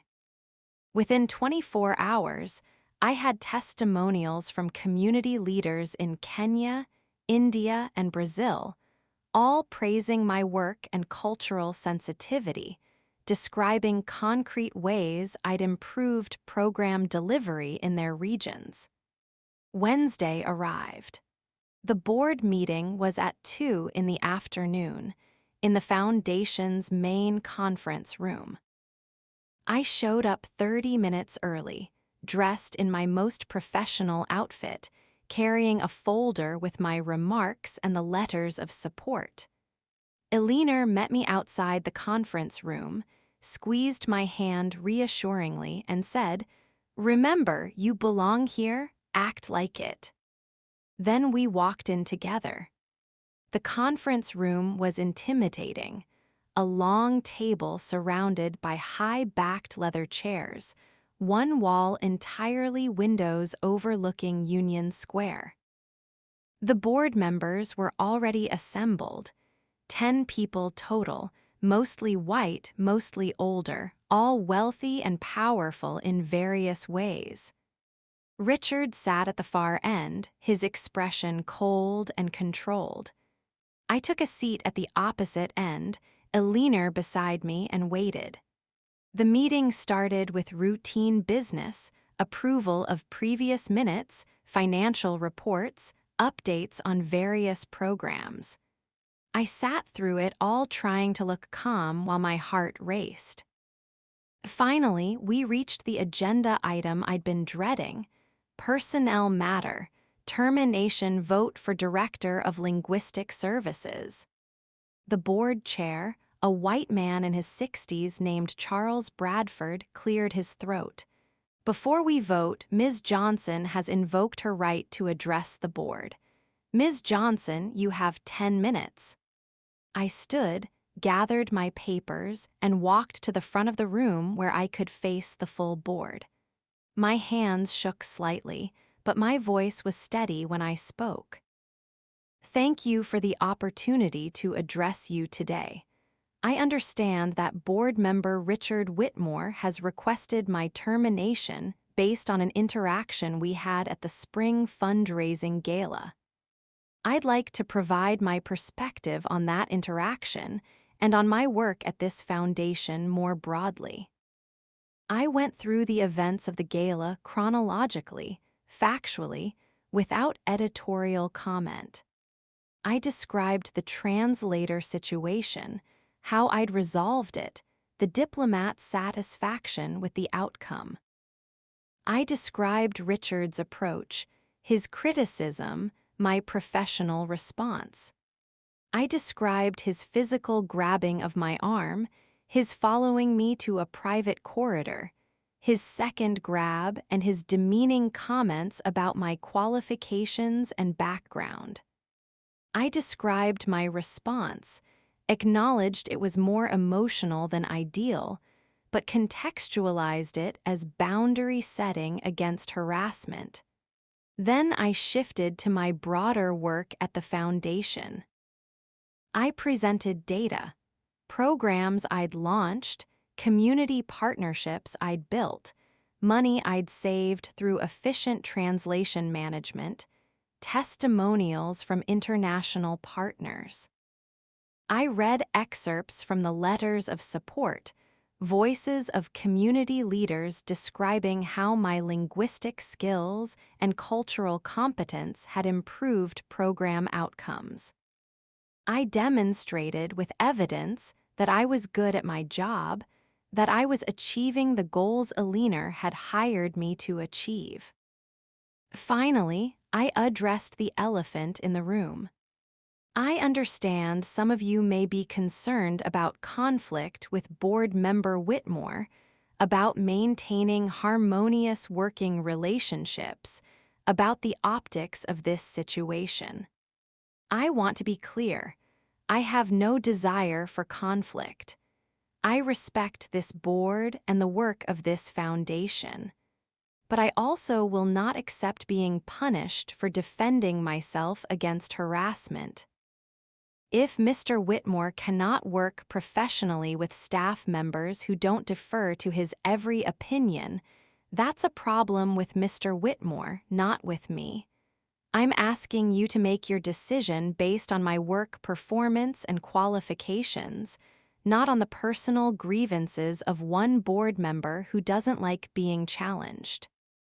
I sat down, my heart pounding, and waited. Charles Bradford cleared his throat. "Thank you, Ms. Johnson. That was very thorough. Does anyone have questions for Ms. Johnson before we move to discussion?" Richard's hand shot up immediately.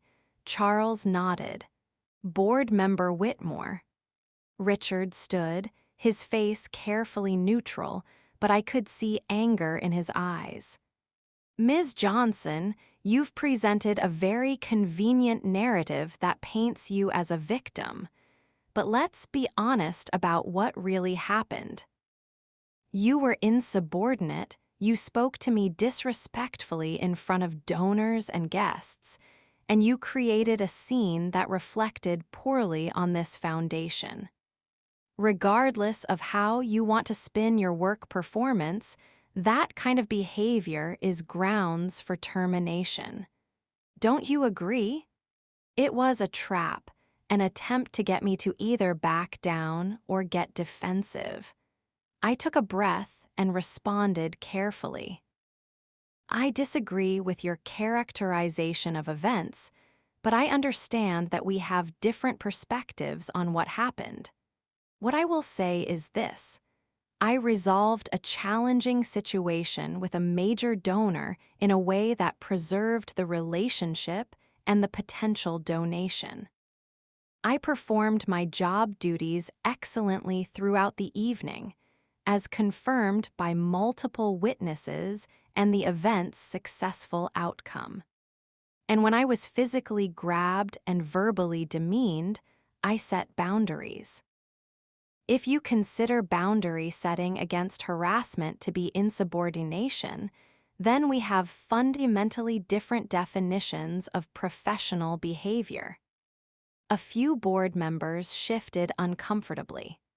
One woman, an African-American board member named Dr. Patricia Williams, who I knew was a university president, spoke up.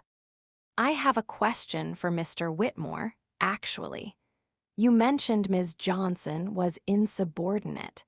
Can you specify what you asked her to do that she refused to do?" Richard looked caught off guard.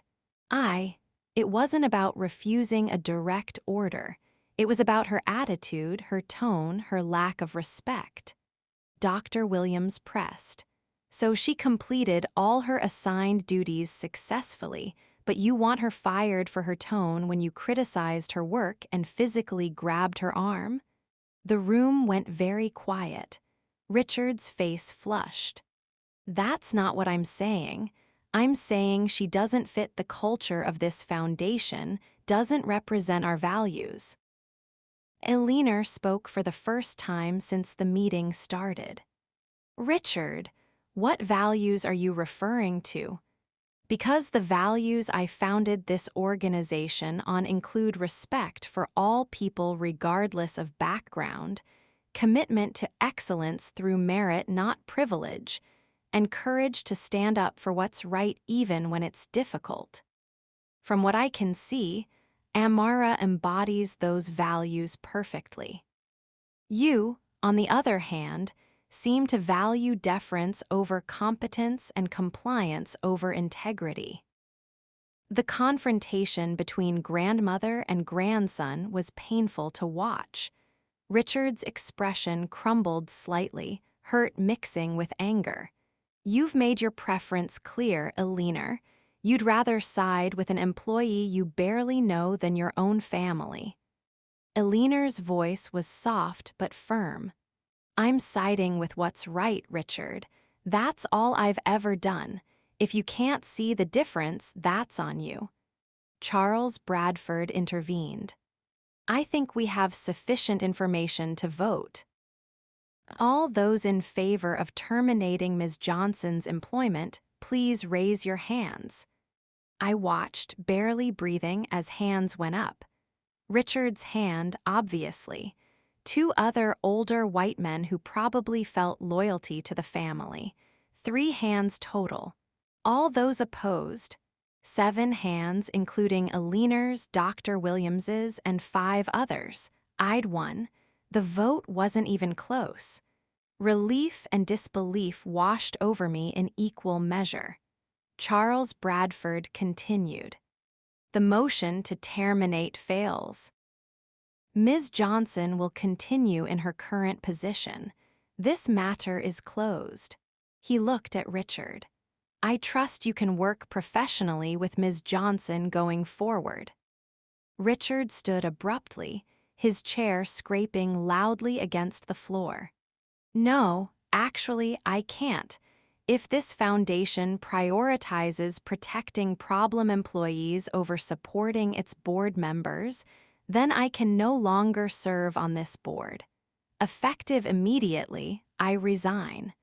And I'll be withdrawing my financial support as well.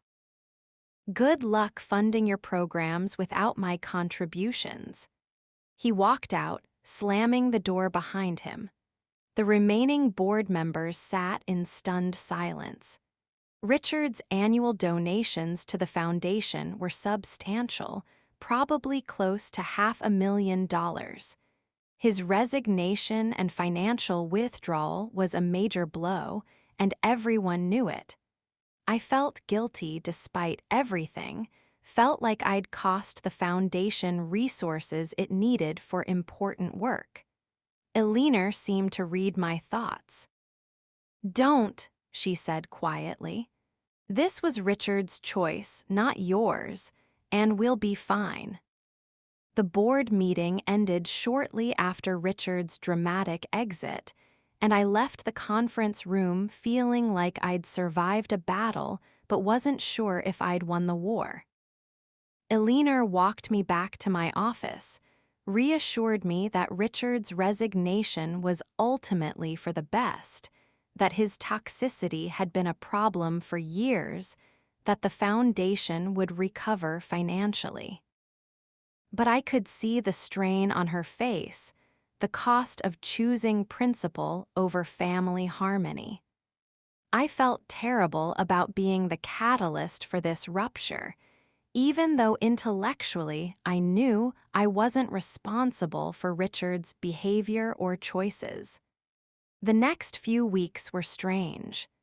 News of Richard's resignation spread quickly through the foundation and the broader philanthropic community. Some people sided with him, whispered that I'd been the problem, that I'd manipulated Eleanor, that I'd played racial politics to keep my job. Others rallied around me, sent messages of support, commended the foundation for standing by principle. The board moved forward with business as usual, but there was an awkwardness, a sense that we were all waiting for the other shoe to drop. Then, about a month after the board meeting, Eleanor called me into her office. She had an odd expression, something between amusement and satisfaction, and I couldn't read what was coming. "Sit down, Amara, I have news." I sat, prepared for anything. Eleanor smiled. "I've been working on a solution to our funding gap from Richard's withdrawal. I reached out to several major donors, explained the situation in general terms, talked about our commitment to our values and our staff. One donor in particular was very interested. He's agreed to not only replace Richard's annual contributions, but to significantly exceed them. He wants to meet you first, though. He's quite insistent about it. Meet me, I said, confused. Why would a major donor want to meet the Director of Linguistic Services before making a donation? Elinor's smile widened. Because he's Japanese, and he was at our spring gala. He's the diplomat whose translator situation you resolved so elegantly. He was impressed by your skills and your cultural sensitivity, stayed in touch with me since the event, and when he heard about the board situation, he specifically wanted to support the foundation that stood by you. His name is Ambassador Takeshi Yamamoto, and he represents a consortium of Japanese philanthropic organizations interested in global literacy. He's offering a 3-year commitment of $1.5 million annually, with possibility of extension. I sat there stunned, doing the math. $1.5 million annually for 3 years was $4.5 million, nearly 10 times what Richard had been contributing.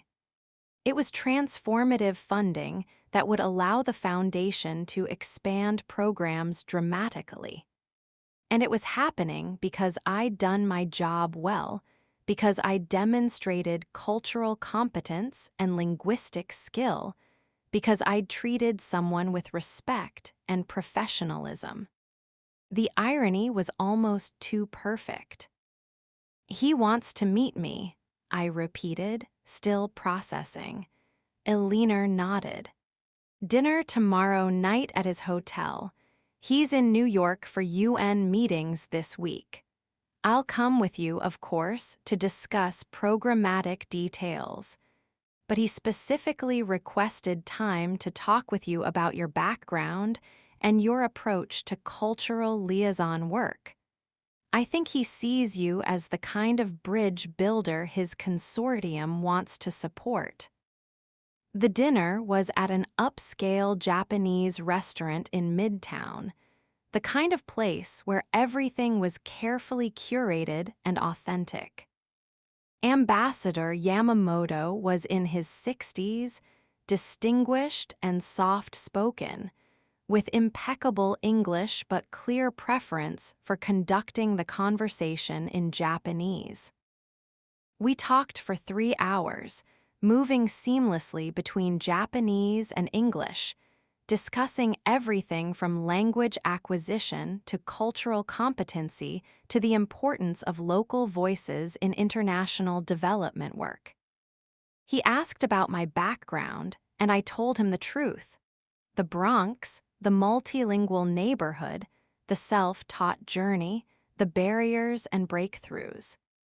This is exactly what we need, he said, his face animated in a way that suggested he didn't often show such enthusiasm.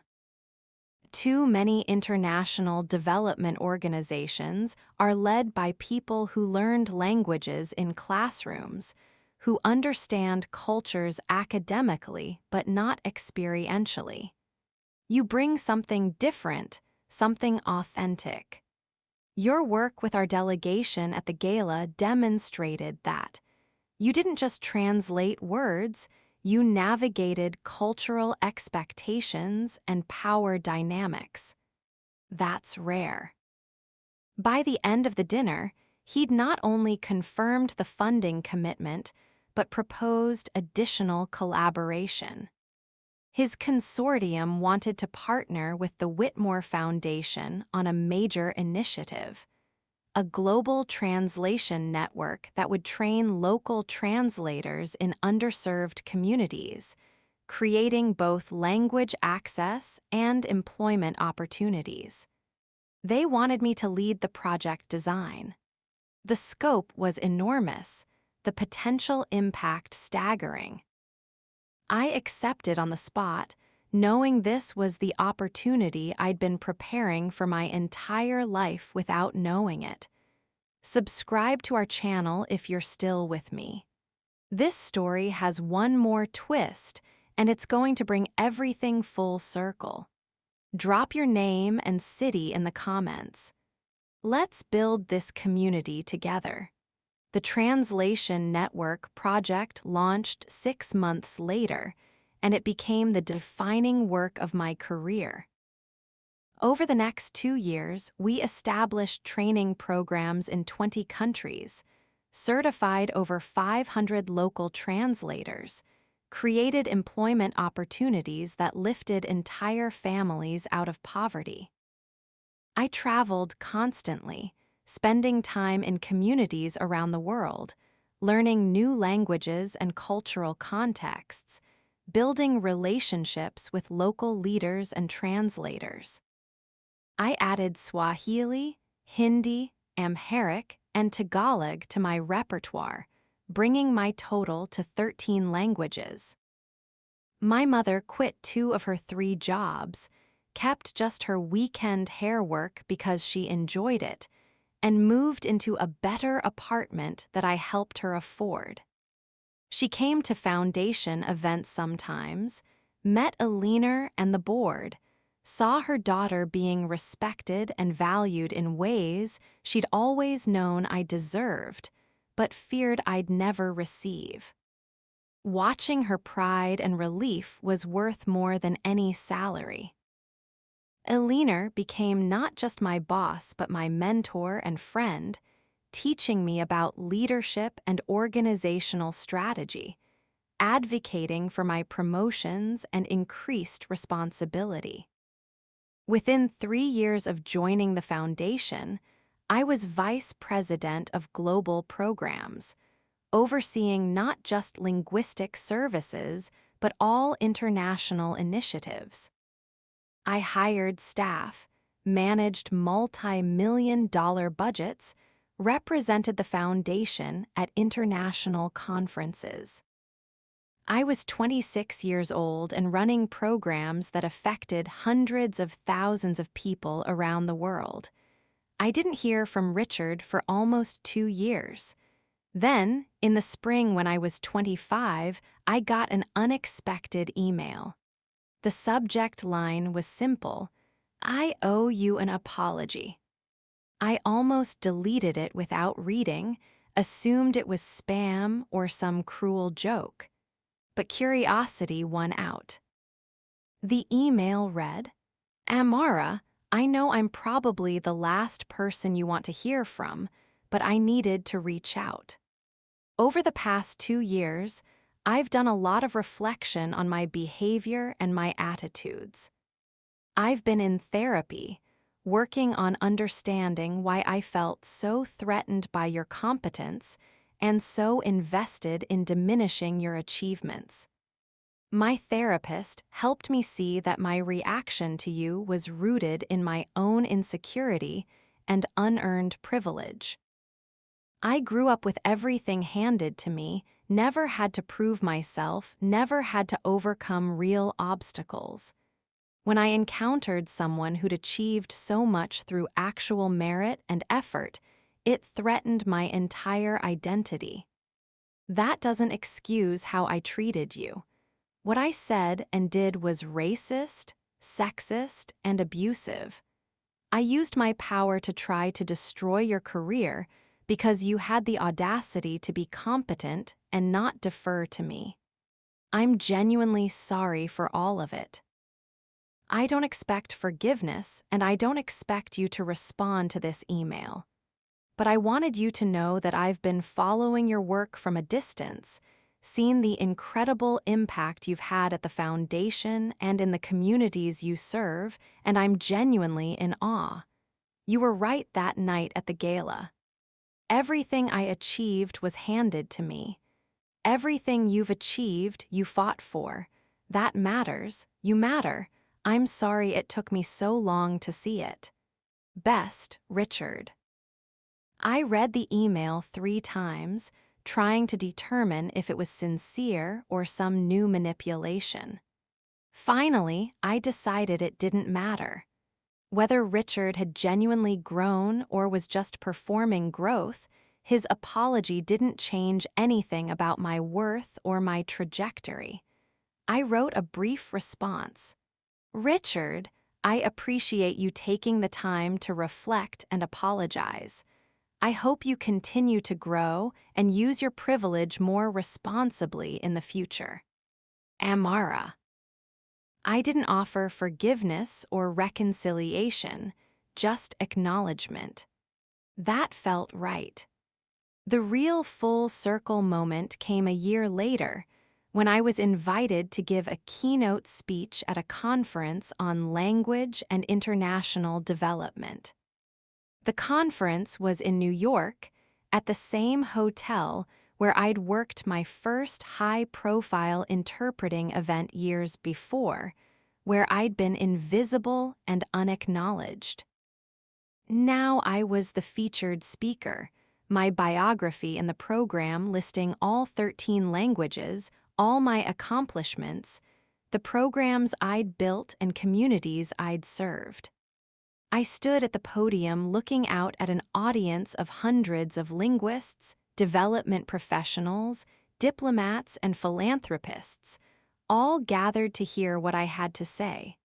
And I told them my story. Not the sanitized version, not the professional narrative that skipped over the hard parts. The real story. Growing up poor in the Bronx, learning languages from neighbors and YouTube videos, being told I wasn't qualified because I didn't have the right credentials or come from the right background, being dismissed and mocked, and nearly fired for refusing to accept someone's diminishment of my worth. I'm standing here today not because I'm exceptional, I told them. I'm standing here because I refuse to accept other people's limitations on my potential. I refuse to believe that where I came from determined where I could go. I refuse to be quiet or invisible or grateful for scraps when I deserved a seat at the table. And I want every young person out there, especially young people of color, young people from poor communities, young people who have been told they're not good enough, to know this. Your worth is not determined by other people's ability to see it.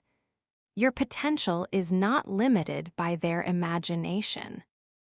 And your voice, in whatever languages you speak it, deserves to be heard.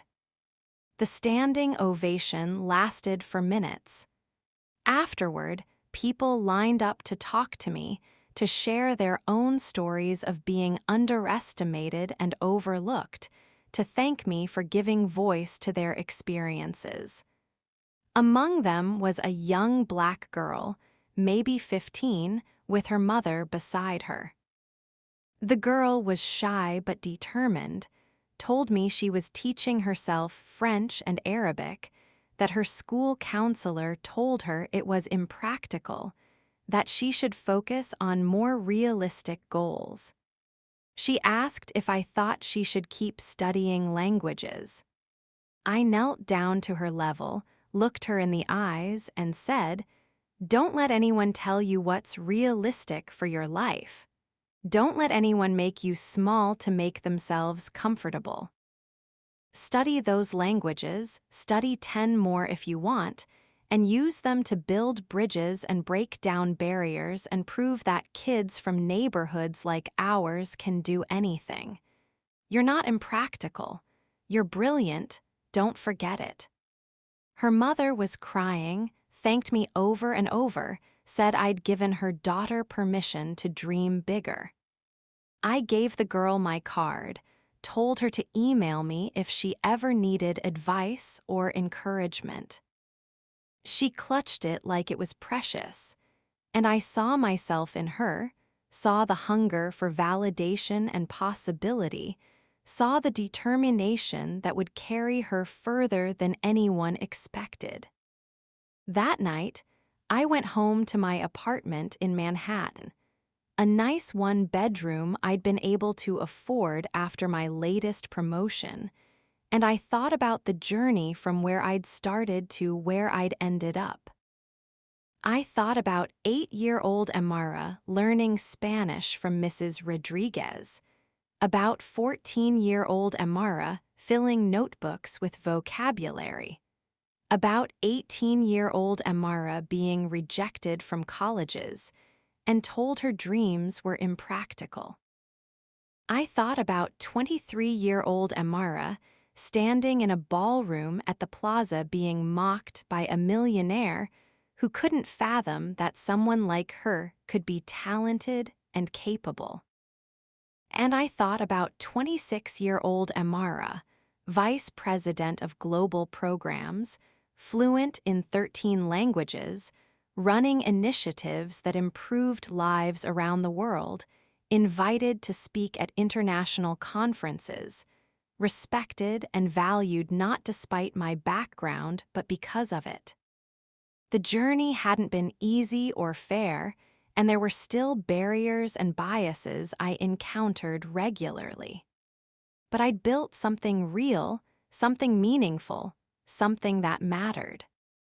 I'd proven that the girl from the Bronx with no college degree and self-taught skills could not only compete with people from Yale and Cambridge, she could exceed them. My phone buzzed with a text from my mother. Saw a photo from your speech on the Foundation's Instagram. You look so beautiful and powerful, baby. Your grandmother is smiling down on you. I'm so proud of who you've become. I smiled, sent back a heart emoji, and allowed myself a moment of pure satisfaction. I'd kept my promise to that 8-year-old who decided languages were her superpower. I'd proven that intelligence and determination and refusal to accept limitation could overcome almost any obstacle. I'd made it, not by anyone else's definition of success, but by my own. 3 months after the conference, I got another unexpected email. This one was from the United Nations, inviting me to apply for a position as Director of Language Services and Cultural Affairs. The job would involve coordinating translation services for the entire UN system, developing cultural competency training for diplomats and staff, and serving as a liaison between the UN and linguistic minority communities around the world. It was a dream position, the kind of role I'd never imagined being possible for someone with my background. The salary was substantial, the impact would be global, the validation would be complete. I accepted the interview, went through a rigorous evaluation process, and was offered the position.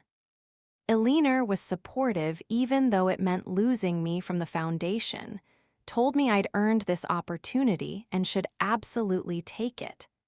My mother cried again, happy tears, proud tears, relief that her daughter had not just survived but thrived beyond anything either of us had imagined possible. I accepted the UN position, gave my notice to the foundation, and prepared for the next chapter. My last day at the Whitmore Foundation was emotional. The staff threw me a party, shared stories about programs I'd launched and lives I'd touched, gave me gifts and cards and promises to stay in touch. Millionaire pulled me aside for a private conversation, handed me a small wrapped box. Inside was a necklace, a delicate silver chain with a charm shaped like the world. For the girl who speaks 13 languages and counting, she said. Who proves every day that excellence has nothing to do with privilege and everything to do with perseverance. I'm so proud of you, Amara.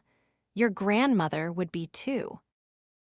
I started at the UN the following month, moved into an office in the iconic building overlooking the East River, began work that would define the next phase of my career.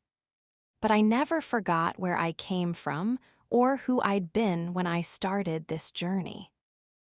I mentored young translators from non-traditional backgrounds, advocated for hiring and promotion practices based on merit, not pedigree, used my platform to amplify voices of people who'd been told they didn't belong.